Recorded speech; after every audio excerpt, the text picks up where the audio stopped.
Estamos muy agradecidos de que hayan tomado el tiempo para venir. Esta noche vamos a estudiar sobre los mensajes de los tres ángeles, pero lo vamos a hacer de una forma distinta que lo que se hace generalmente. Sin embargo, antes de abrir la palabra de Dios, queremos orar, así que les invito a inclinar sus rostros reverentemente para orar. Padre Celestial, gracias te damos una vez más por estar aquí. Pedimos la presencia de tu Santo Espíritu al estudiar tu palabra, que no regrese a ti vacía. Te lo imploramos en el precioso nombre de Jesús. Amén. Amén. Vamos a comenzar nuestro estudio leyendo un pasaje que encontramos en el Evangelio según San Lucas, el capítulo 17 y los versículos 28 al 32. Lucas 17, 28 al 32. Aquí está relatando una experiencia que ocurrió en el Antiguo Testamento que se haya registrado en el libro de Génesis. Y dice lo siguiente: Asimismo, como sucedió en los días de Lot, comían, bebían, compraban, vendían, plantaban, edificaban. Mas el día en que Lot salió de Sodoma, llovió del cielo fuego y azufre y los destruyó a todos. Así será el día en que el Hijo del Hombre se manifieste. En aquel día, el que estuviere en el terrado y sus alhajas en casa, no descienda a tomarlas. Y el que en el campo, asimismo no vuelva atrás. Acordaos de la mujer de Lot. Este pasaje contiene lo que se conoce como una tipología. Es decir, lo que ocurrió una vez llega a representar algo que va a ocurrir a escala mayor en el futuro. Jesús dijo, como fue en los días de Lot, así será también en conexión con la venida del Hijo del Hombre. Esa es una relación tipológica. La historia pasada ilustra en escala menor lo que va a pasar en el futuro. Así que para entender lo que vamos a estudiar en nuestro tema de hoy, tenemos que regresar a la historia de Sodoma y Gomorra, que se encuentra registrada en Génesis el capítulo 13 y empezando en el versículo 10. Aquí encontramos una descripción de cómo era la región donde estaban las ciudades de Sodoma y Gomorra antes que las ciudades fuesen destruidas con fuego.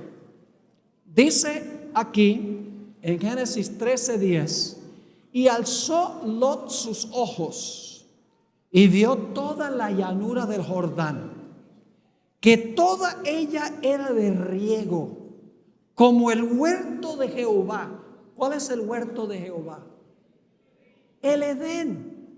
Es decir, esa región era como el huerto del Edén en belleza. Sigue diciendo que toda ella era de riego, como el huerto de Jehová, como la tierra de Egipto en la dirección de Zoar, antes que destruyese Jehová a Sodoma y a Gomorra. Un lugar con una belleza pristina, como el huerto del Edén. Pero la Biblia nos dice que esa región era supremamente pecaminosa, particularmente las ciudades de Sodoma y de Gomorra. Los habitantes eran malos. Leamos el versículo 13 del capítulo 13, donde nos describe la condición moral de las ciudades. Dice allí, mas los hombres de Sodoma eran malos, y por si acaso no entendieron malos, y pecadores, y por si acaso no entendimos pecadores, dice en gran manera. Es decir, los habitantes de esas ciudades eran malos y pecadores contra Jehová en gran manera. Cuando leemos la Biblia nos damos cuenta que las ciudades se caracterizaban primordialmente por tres pecados capitales. El primer pecado capital era la perversidad sexual. La palabra sodomía, la palabra sodomizar, viene de una de las ciudades de esa región.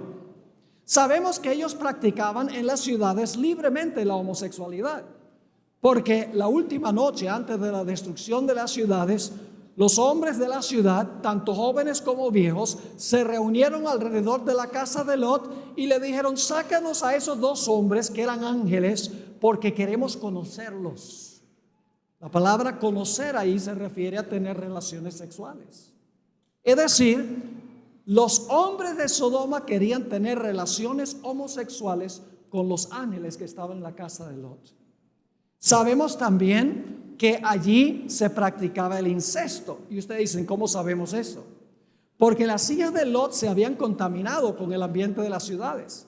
Después que salieron de las ciudades, escaparon. La Biblia nos dice que sus dos hijas, las dos hijas de Lot, emborracharon a su padre para poder tener relaciones sexuales con su propio padre y tener hijos con su propio padre. Es decir, uno de los pecados grandes de las ciudades era la promiscuidad sexual. Una segunda maldad o un segundo pecado que tenían las ciudades era la violencia. No lo pensaban dos veces de ejercer violencia. ¿Cómo sabemos eso? Sencillamente porque la última noche los hombres de Sodoma se reunieron alrededor de la casa de Lot.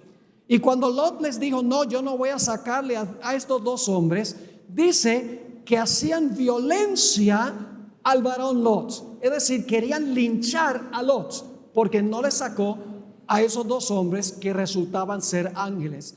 Eran ciudades supremamente violentas. También se caracterizaban por un materialismo craso, un egoísmo a donde no pensaban en los necesitados, solamente pensaban en su propio bienestar. En Ezequiel 16, 48 y 49, Dios compara al pueblo de Israel, porque había caído bien bajo moralmente, con las ciudades de Sodoma y de Gomorra. Dice allí en Ezequiel 16, 48 y 49, vivo yo, dice Jehová el Señor, que Sodoma tu hermana y sus hijas no han hecho como hiciste tú y tus hijas. He aquí que esta fue la maldad de Sodoma tu hermana: soberbia, saciedad de pan y abundancia de ociosidad tuvieron ella y sus hijas, y no fortaleció la mano del afligido y del menesteroso. Vivían solo para ellos, ignoraban las necesidades de aquellos menos afortunados. Así que Dios decidió que Él iba a destruir las ciudades de la llanura.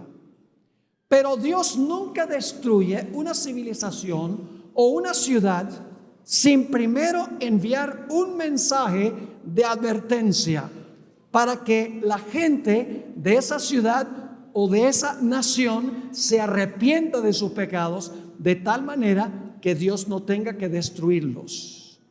Vamos a Génesis 18 ahora, a donde continúa la historia.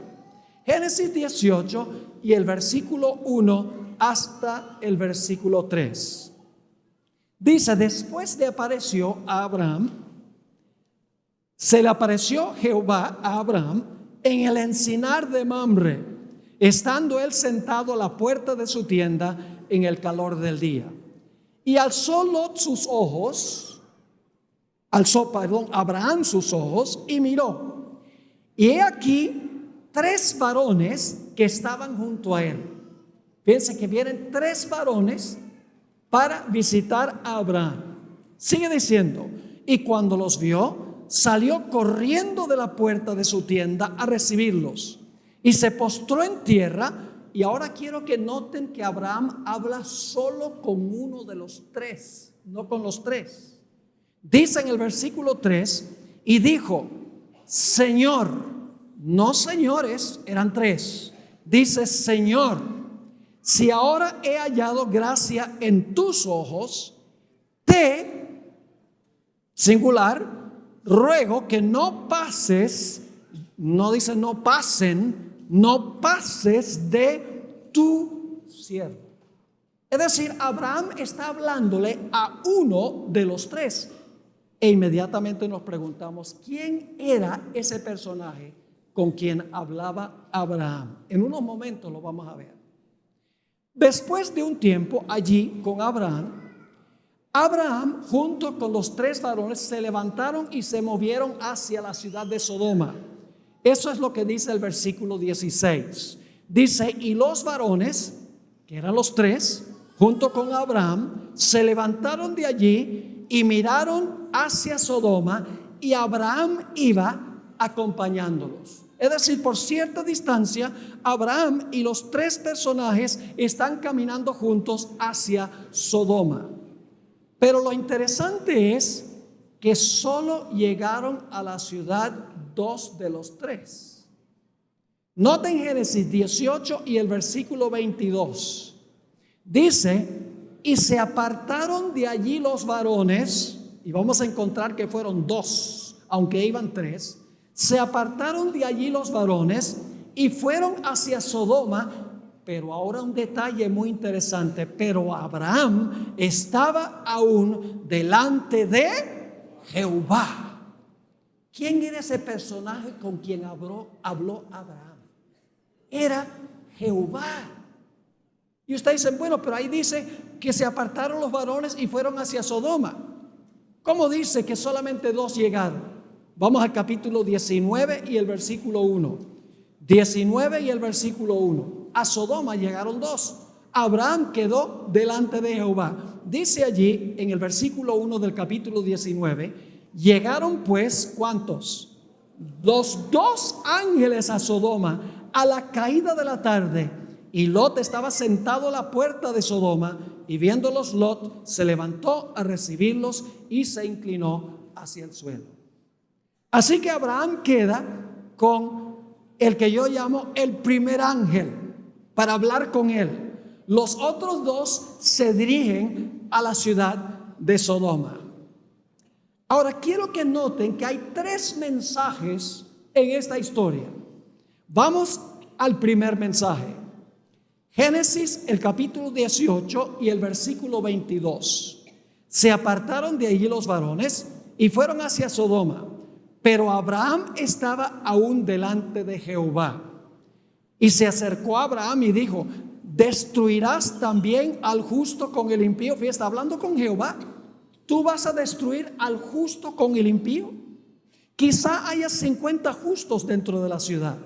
¿Destruirás también y no perdonarás al lugar por amor a los 50 justos que estén dentro de él? ¿Por quiénes está preocupado particularmente Abraham? Está preocupado por los justos. Él quiere que Dios separe a los justos de los injustos para que los justos no perezcan en la ciudad. Sigue diciendo en el versículo 25, este primer mensajero es el mensajero del juicio. Dice, lejos de ti el hacer tal, que hagas morir al justo con el impío y que sea tratado como el impío el justo. Nunca tal hagas, y ahora escuchen, el juez de toda la tierra no ha de hacer lo que es justo. Señor, no vas a separar a los justos de los impíos para que los justos sean protegidos y no perezcan en la ciudad. Pero hay un segundo mensaje que se imparte por uno de los ángeles en la ciudad de Sodoma. Noten lo que dice Génesis 19 y el versículo 12 y 13. Génesis 19, 12 y 13. Aquí los varones van a la casa de Lot y le dicen a Lot, es urgente que ustedes salgan de aquí porque vamos a destruir esta ciudad. Dice allí, y dijeron los varones a Lot, ¿tienes aquí alguno más? Yernos y tus hijos y tus hijas y todo lo que tienes en la ciudad, sácalo de este lugar. Es decir, sal de Sodoma, porque vamos a destruir este lugar. Si te quedas allí, vas a ser destruido, es lo que está diciendo. porque vamos a destruir este lugar por cuanto el clamor contra ellos ha subido de punto delante de Jehová. Por tanto, Jehová nos ha enviado para destruirlo. Es decir, sal de la ciudad para que no perezcas en la destrucción. Noten el versículo 14. Entonces salió Lot y habló a sus yernos, los que habían de tomar sus hijas, y les dijo: levantaos. La siguiente palabra: salid de este lugar. Es decir, salgan de Sodoma, porque Jehová va a destruir esta ciudad. Mas pareció a sus yernos como que se burlaba. Un segundo mensaje de parte del segundo ángel. Ahora, es interesante notar en la historia, en los versículos 9 y 10 del capítulo 19, algo que ocurrió antes que Dios destruyera las ciudades. Una puerta se cerró en ese momento. Dice en Génesis 19 y el versículo 9 y 10. Estos son los hombres que se reunieron alrededor de la casa de Lot.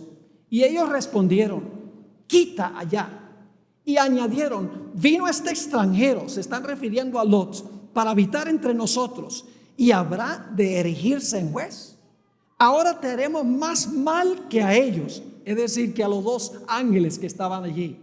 Y hacían gran violencia al varón Lot, y se acercaron para romper la puerta. Entonces los varones alargaron la mano y metieron a Lot en casa con ellos y cerraron la puerta.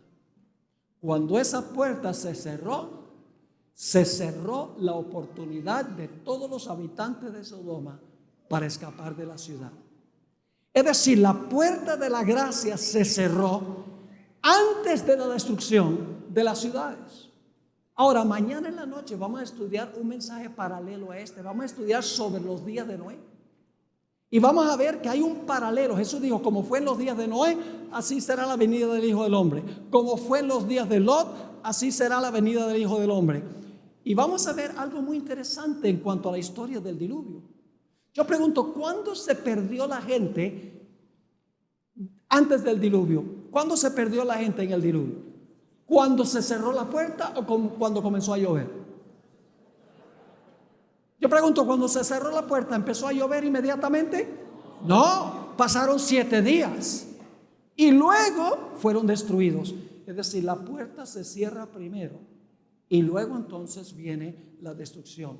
Cuando se cerró la puerta en Sodoma, la puerta de la oportunidad se cerró para todos los habitantes de Sodoma, y los únicos que estaban seguros eran los que estaban encerrados en la casa dentro de la puerta cerrada. Y fíjense que los impíos querían hacerle violencia a Lot, y los ángeles protegieron a Lot y los que estaban dentro de la casa. Ahora hay un tercer mensaje, y ese es el mensajero que finalmente trae la destrucción. Noten lo que dice Génesis 19 y el versículo 24. No olviden estos detalles, porque vamos a volver a la aplicación tipológica en la segunda mitad de nuestro tema. Génesis 19, 24. Entonces Jehová hizo llover sobre Sodoma y sobre Gomorra azufre y fuego de parte de Jehová desde los cielos. ¿Qué llovió Dios de los cielos? Llovió fuego y azufre. Y luego dice: y destruyó las ciudades y toda aquella llanura con todos los moradores de aquellas ciudades y el fruto de la tierra. Dios llovió fuego y azufre del cielo para consumir las ciudades. Y luego Abraham está en un monte fuera de las ciudades y está observando lo que está sucediendo. Y quiero que noten lo que dice el versículo 28 en cuanto a lo que divisó Abraham cuando vio de lejos las ciudades. Dice: y miró hacia Sodoma y Gomorra y hacia toda la tierra de aquella llanura miró, y he aquí que el humo subía de la tierra como el humo de un horno.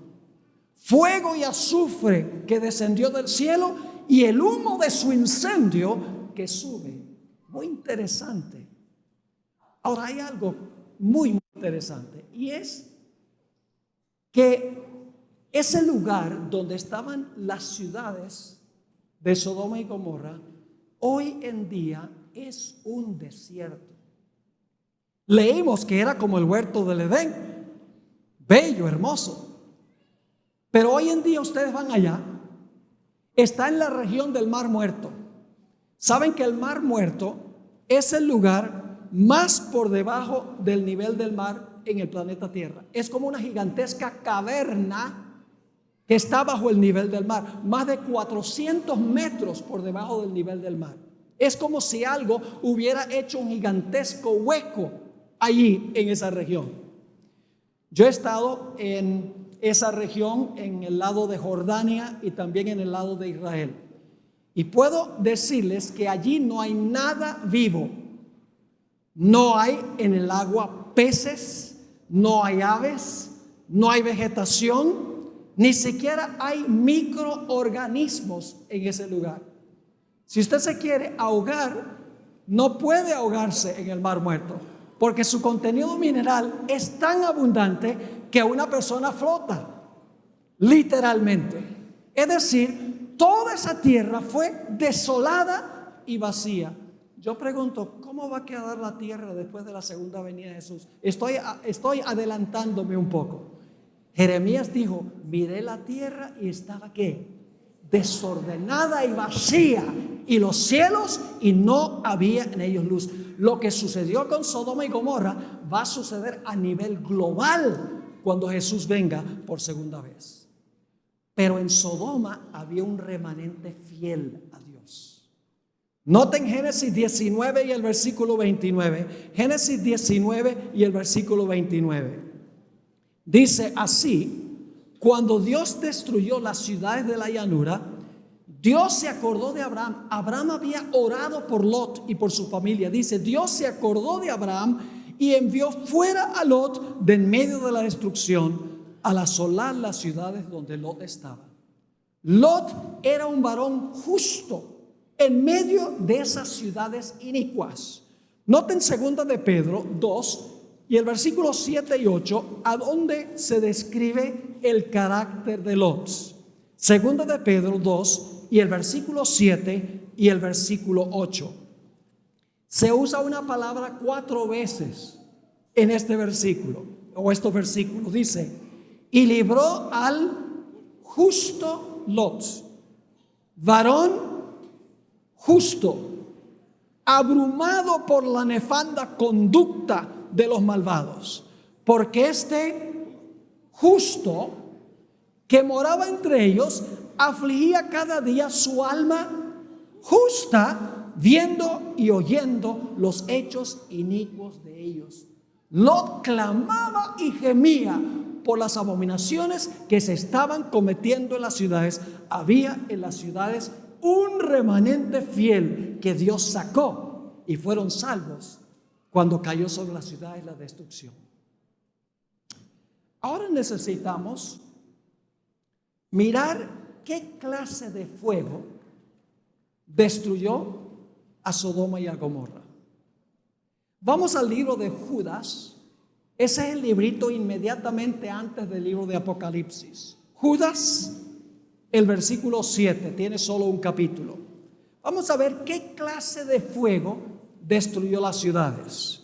Dice allí en Judas 7, como Sodoma y Gomorra y las ciudades vecinas, las cuales de la misma manera que aquellos, habiendo fornicado, fíjese otra vez el énfasis sobre las aberraciones sexuales, habiendo fornicado e ido en pos de vicios contra naturaleza, como la homosexualidad, etcétera, fueron puestas por ejemplo, sufriendo ¿qué cosa? El castigo de ¿qué?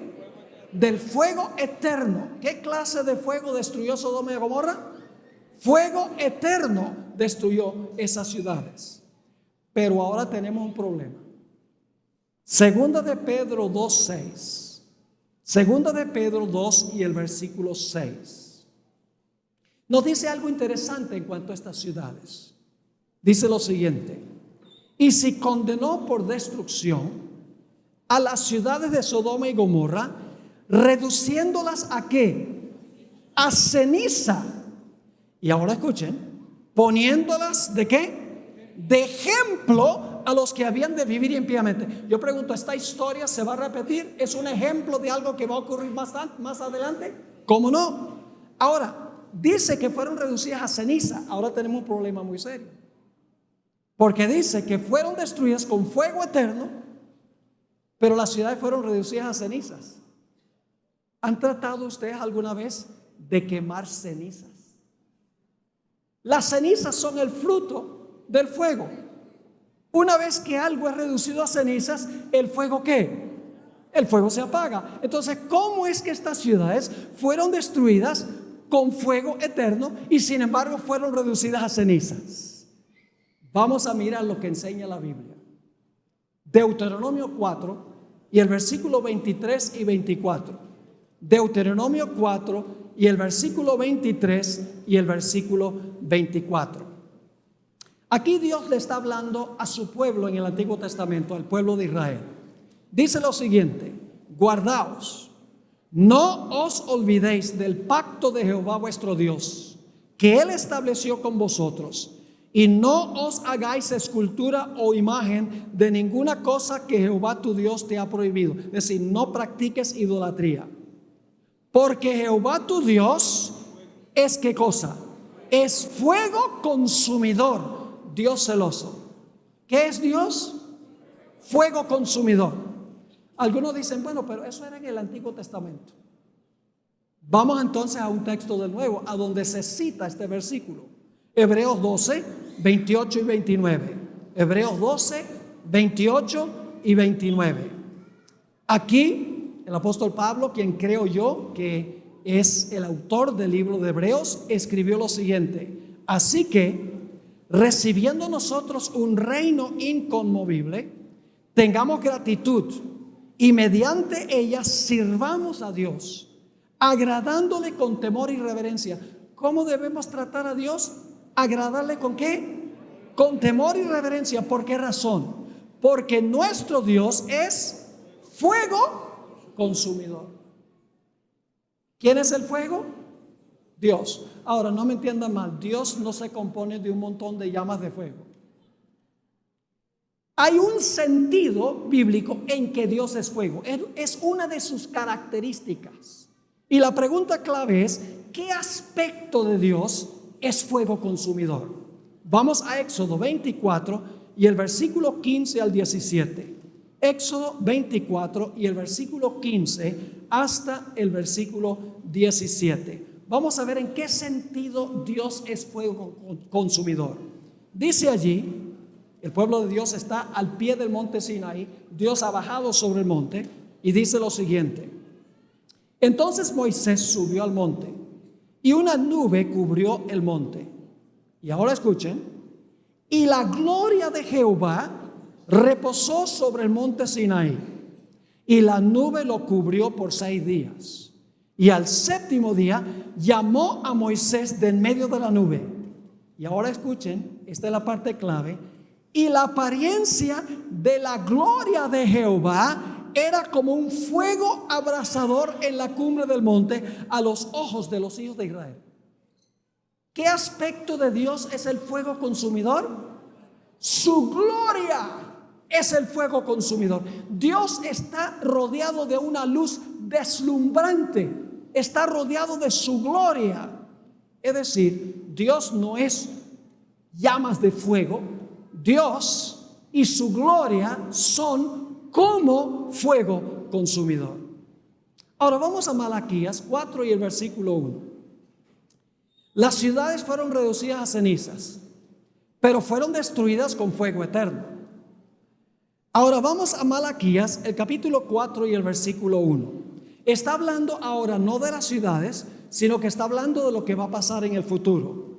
Dice allí: porque he aquí, viene el día ardiente como un horno. Esta es la segunda venida de Jesús. Y todos los soberbios y todos los que hacen maldad serán estopa.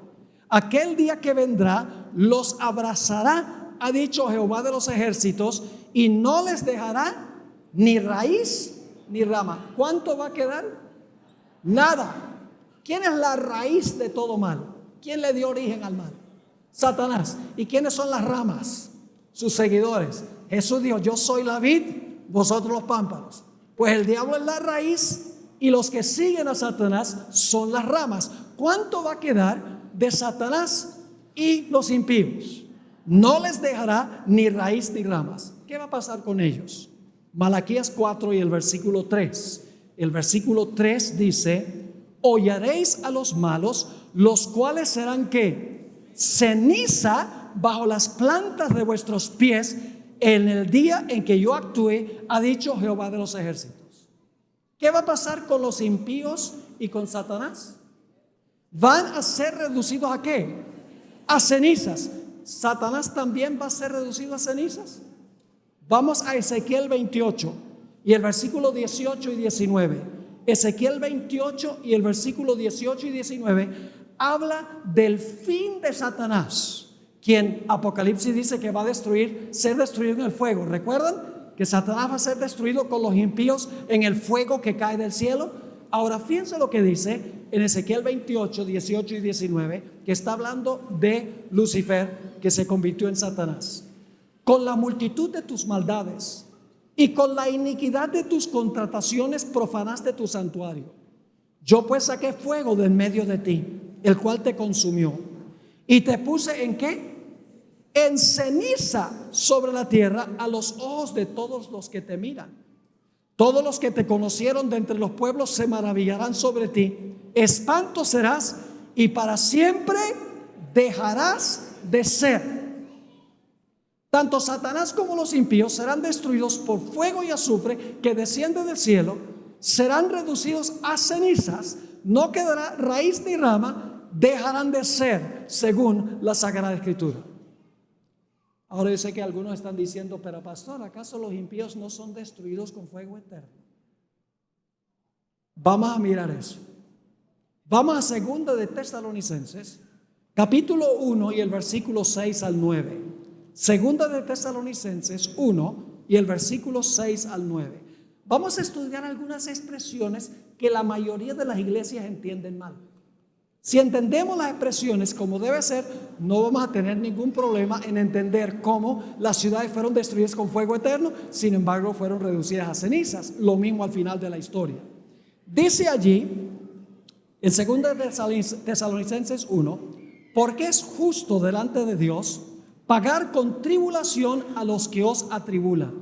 Y a vosotros que sois atribulados, daros reposo con nosotros cuando se manifieste el Señor Jesús desde el cielo con los ángeles de su poder, en llama de fuego, para dar retribución a los que no conocieron a Dios, ni obedecen al evangelio de nuestro Señor Jesucristo, los cuales sufrirán pena ¿de qué?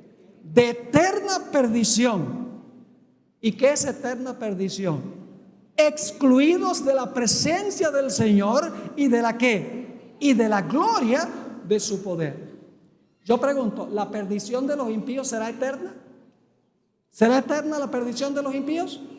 Entonces por la eternidad se van a estar perdiendo y perdiendo y perdiendo y perdiendo y perdiendo.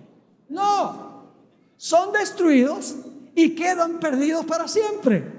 Eso es perdición eterna. No es el proceso de perdición que es eterno, sino el resultado de la perdición.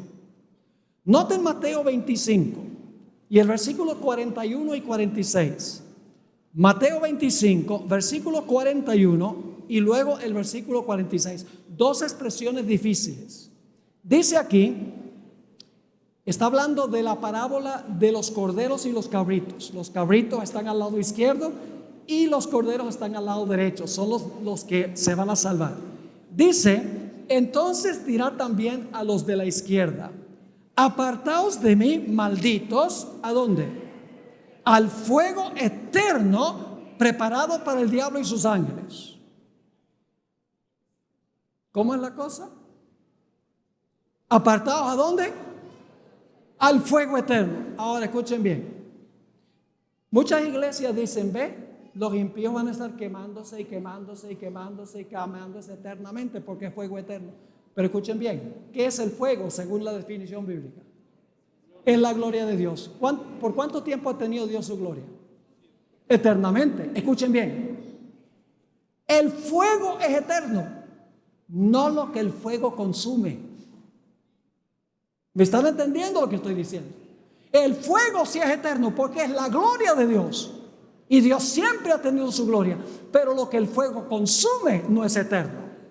Noten la otra expresión en el versículo 46 de Mateo 25.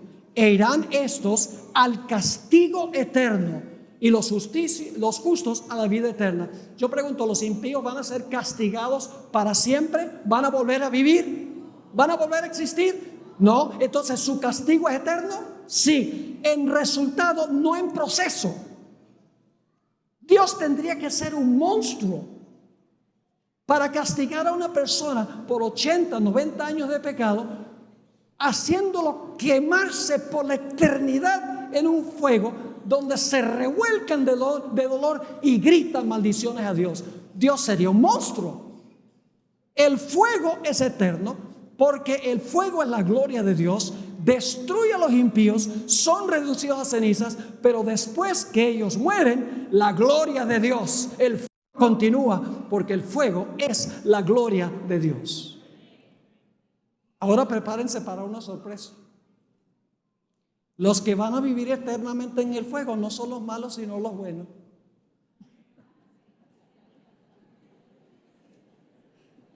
Y usted dice, ¿la Biblia dice eso?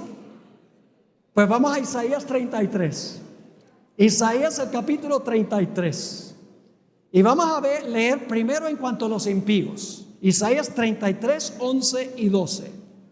Dice allí, hablando Dios de los impíos: concebisteis hojarascas, rastrojo daréis a luz. El soplo de vuestro fuego os consumirá, y los pueblos serán como cal quemada, como espinos cortados serán quemados con fuego. Versículo 14. Los pecadores se asombraron en Sión, espanto sobrecogió a los hipócritas. Y ahora escuchen las preguntas, dos preguntas. ¿Quién de nosotros morará con el fuego consumidor? ¿Quién de nosotros habitará con las llamas eternas? El que camina en justicia y habla lo recto, el que aborrece la ganancia de violencias, el que sacude sus manos para no recibir cohecho, el que tapa sus oídos por no oír propuestas sanguinarias, el que cierra sus ojos para no ver cosa mala. ¿Quiénes son los que van a estar en el fuego y el fuego no los va a consumir? No son los impíos, porque ellos van a volverse cenizas ante la gloria de Dios. Los que van a poder habitar en la presencia de la gloria de Dios serán aquellas personas que tienen un carácter a prueba de fuego.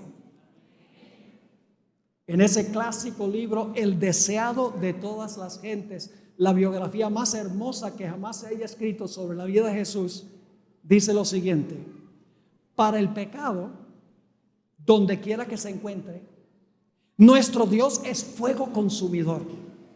En todos los que se sometan a su poder, el Espíritu de Dios consumirá el pecado.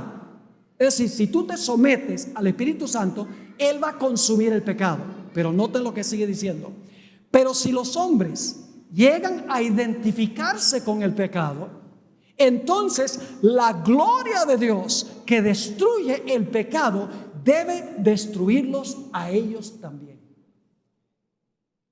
Ahora yo pregunto, antes de la destrucción final del mundo, ¿ustedes creen que Dios va a mandar otra vez 3 mensajes? Tipología: lo que pasó, pasará a nivel global. En Apocalipsis, el mensaje final de Dios se compone de 3 partes. Se conoce como los mensajes de los 3 ángeles. Vamos a notar el paralelo entre esos mensajes globales al final y lo que ocurrió con Sodoma y Gomorra. Vamos a Apocalipsis 14 y el versículo 6 y el versículo 7. Apocalipsis 14 y el versículo 6 y el versículo 7. Vi volar por en medio del cielo a otro ángel que tenía el evangelio eterno para predicarlo a los moradores de la tierra, a toda nación, tribu, lengua y pueblo. Es decir, es un mensaje que va a todo el mundo. diciendo a gran voz: temed a Dios y dadle gloria. ¿Porque qué? Porque la hora de su juicio ha llegado. ¿Cuál fue el primer mensaje que encontramos ahí en Génesis? El juez de toda la tierra no hará lo justo, separando los justos para que no sean destruidos juntamente con los injustos. Aquí dice: la hora de su juicio ha llegado, y adorad a aquel que hizo el cielo y la tierra, el mar y las fuentes de las aguas. Teme a Dios, dale gloria, adora a Dios, porque estamos ahora en la hora del juicio. Pero hay un segundo mensaje. En Apocalipsis 14 y el versículo 8 dice: otro ángel le siguió diciendo: ha caído Babilonia, la gran ciudad, porque ha hecho beber a todas las naciones del vino del furor de su fornicación. El vino son sus falsas doctrinas que le ha dado a todo el mundo, y por eso Babilonia cayó. Ahora yo pregunto, ¿va a destruir Dios a Babilonia al final de la historia por causa de sus pecados? ¿Cómo no? Pero Dios va a sacar de Babilonia a sus fieles antes de la destrucción. Noten Apocalipsis 18 y el versículo 1 hasta el versículo 5. Este es el mensaje del segundo ángel.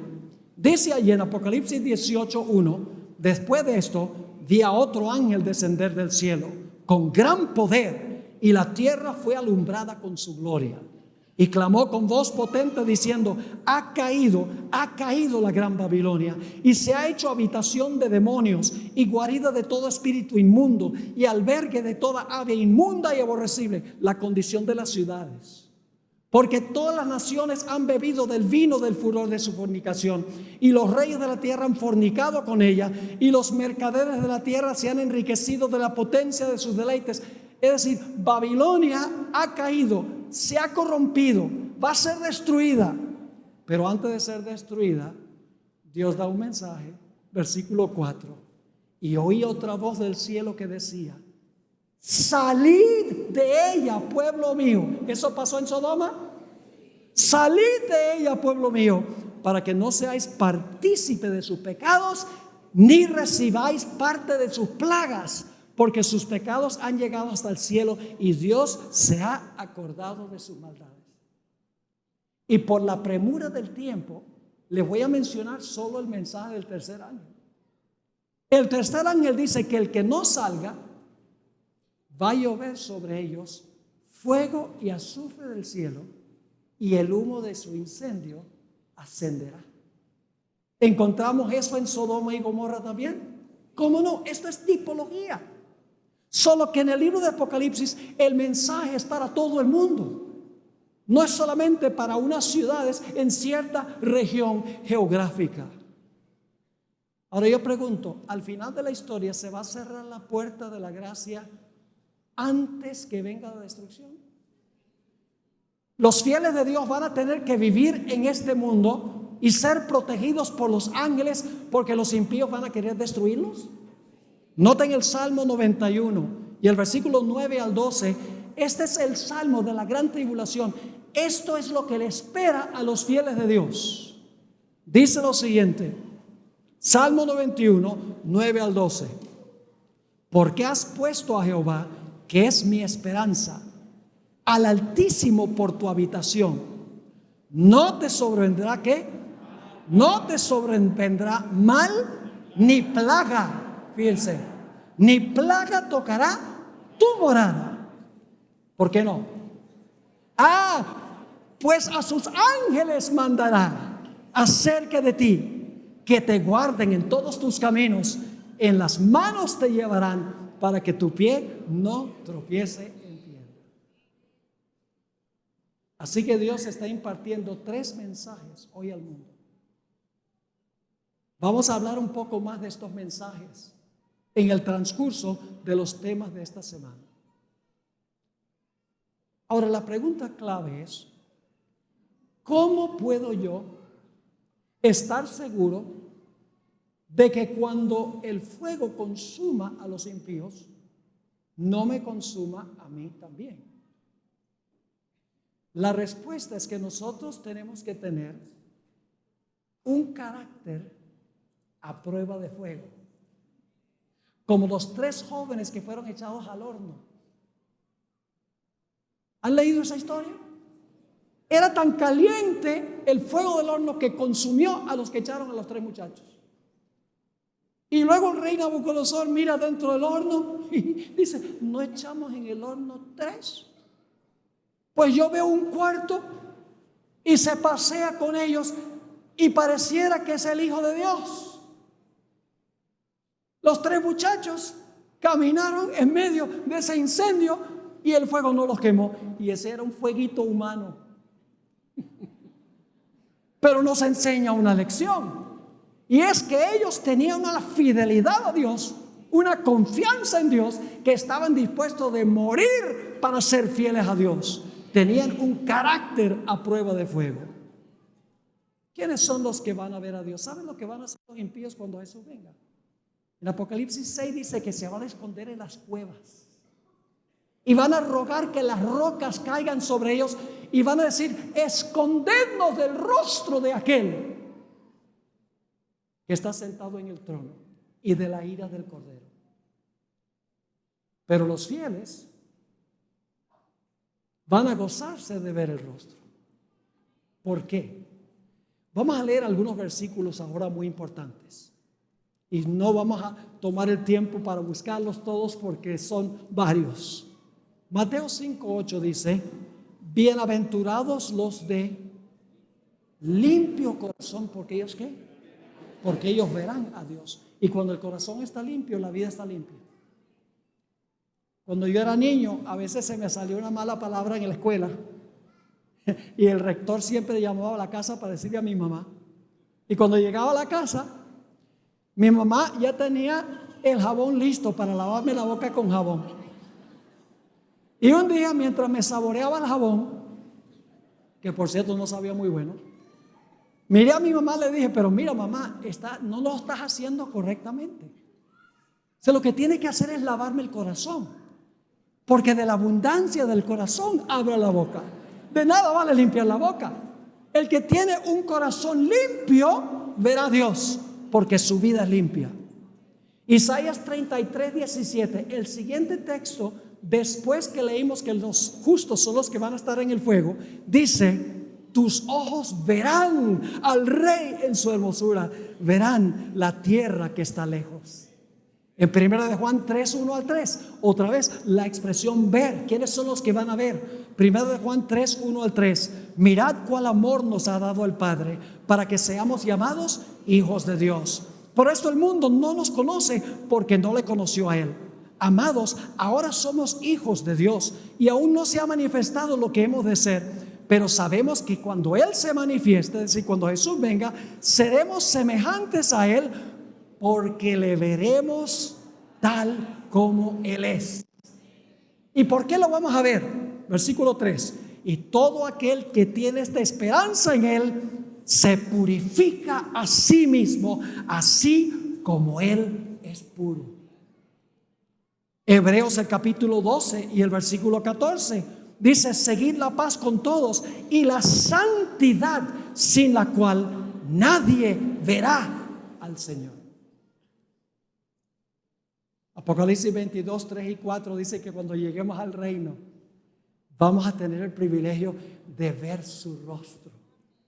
Dice allí: y no habrá más maldición, y el trono de Dios y del Cordero estará allí, y sus siervos le servirán y verán su rostro, y su nombre estará en sus frentes. Ahora, ¿cómo podemos limpiarnos? ¿Cómo podemos desarrollar ese carácter? Un carácter de santidad semejante al carácter de Jesús. Voy a leer ahora algunos versículos que nos dan la clave. Salmo 119 y el versículo 9 al 11. Salmo 119 y el versículo 9 al 11. ¿Cómo puedo yo, por la gracia de Dios, desarrollar ese carácter a prueba de fuego? Ese carácter de santidad, ese carácter semejante al de Cristo Jesús. El Salmo 119, 9 al 11 dice: ¿con qué limpiará el joven su camino? Con guardar tu palabra. Con todo mi corazón te he buscado. No me dejes desviarme de tus mandamientos. Y luego dice, en mi corazón he guardado tus dichos para no pecar contra ti. ¿Cómo guardamos en nuestro corazón los dichos de Dios o la palabra de Dios?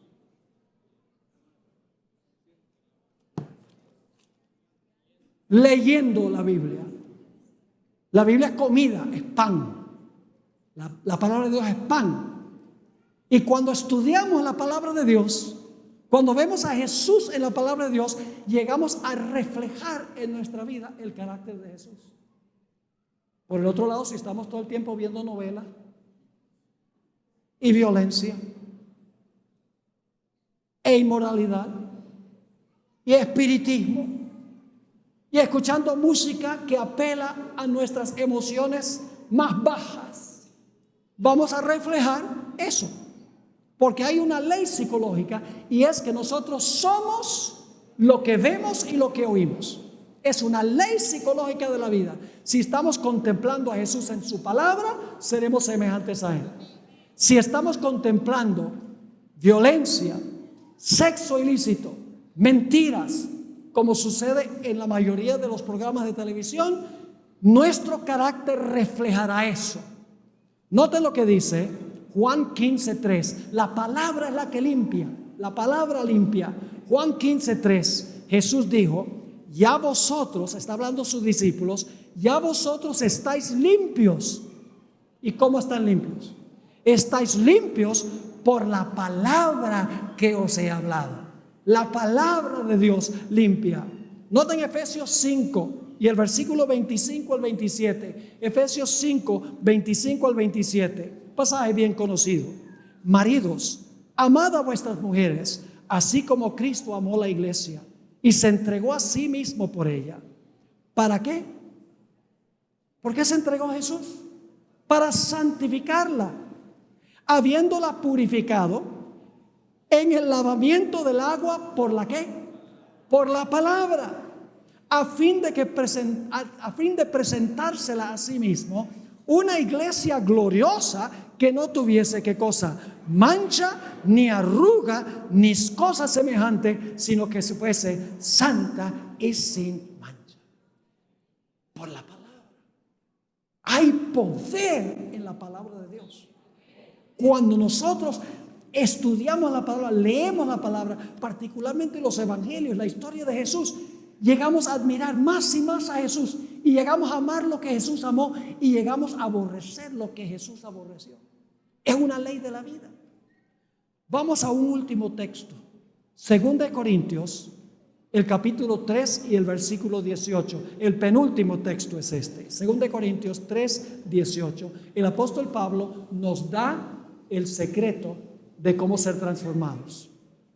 Dice, por tanto nosotros todos, mirando a cara descubierta, como en un espejo, la gloria del Señor, que con nosotros ahora es su carácter, en su segunda venida es el fuego destructor. Mirando como en un espejo la gloria del Señor, ¿qué sucede? Somos, una mejor traducción es, estamos siendo transformados de gloria en la misma imagen, como por el Espíritu del Señor. Contemplando a Jesús somos transformados. ¿Saben cuál es la palabra transformados allí? La palabra griega metamorfoo. ¿Qué palabra en español viene de metamorfoo? Metamorfosis. ¿Saben lo que es una metamorfosis?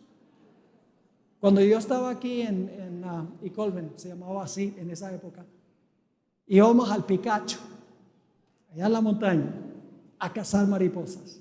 Unas mariposas lindas, azules, así, grandes. Y en ese tiempo ya yo no mataba las mariposas. Cuando era niño yo las coleccionaba. Y por lo tanto yo llegué a conocer mucho en cuanto a las mariposas. Casi me volví profesional. ¿En qué se parece un gusano a una mariposa? En nada.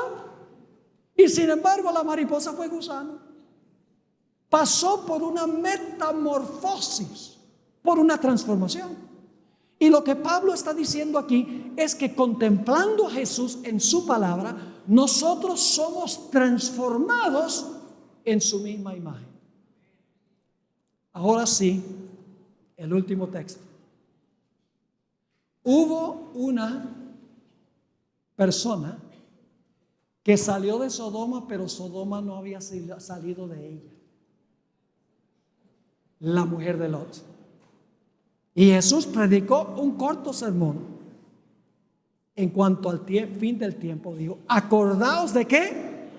De la mujer de Lot. Dice la Biblia, y esto está en Génesis 19, el versículo 17, dice que la esposa de Lot salió con el esposo y con las hijas, pero su corazón todavía estaba ¿dónde?